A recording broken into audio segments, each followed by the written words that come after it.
Hi friends, welcome back to my channel. నేను ఇవాళ మీషోలో ప్రోడక్ట్ అనేది తీసుకున్నాను. Kitchen storage box.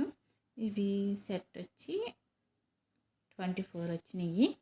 మనకి కేజీ, అరకిలో, పావు కిలో, 100 గ్రామ్స్ అనేవి వచ్చాయి. ఏ డబ్బాలు అయితే స్పూన్లు కూడా వచ్చాయి. క్వాలిటీ కూడా చాలా బాగుంది. మనకి ఇందులో ఏ ఒక్క అంటే కారం ఎందులో వేసాము, పసుపు ఎందులో వేసాము అనేది తెలుస్తుంది. అలాగా అంటే ప్లెయిన్గా వచ్చినాయి. మనకి ఏ డబ్బాలు ఏది ఉన్నది అనేది తెలుస్తుంది.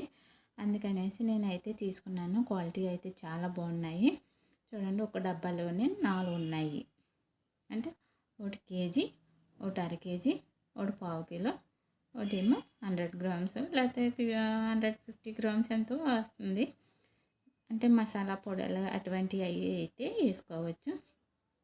ఇవి చూడండి, 4 స్పూన్లు, డబ్బాకి వచ్చి 4 స్పూన్లు, 4 డబ్బాలు. చూడండి, మనకి అందులో ఏ పౌడర్లో ఏది అయితే వేసామో మనకి క్లియర్గా కనిపిస్తుంది.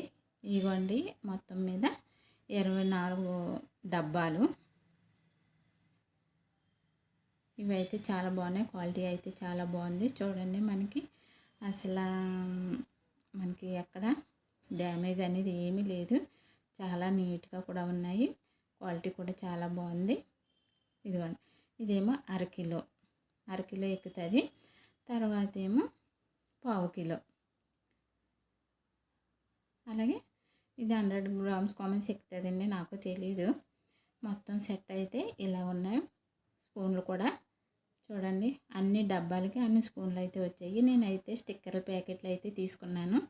అంటే మనకైతే తెలుస్తుంది. బయట వాళ్ళు ఎవరన్నా ఎప్పుడన్నా వచ్చినప్పుడు చేస్తానంటే తెలియదు కదా, పేర్లు రాసేసి పెట్టామంటే చక్కగా వాళ్ళు చదువుకుని ఇందులో ఏది ఉన్నది అనేది చూసి వేస్తారు. చూడండి, ఇదైతే నాకు తక్కువ ప్రైస్కే వచ్చింది.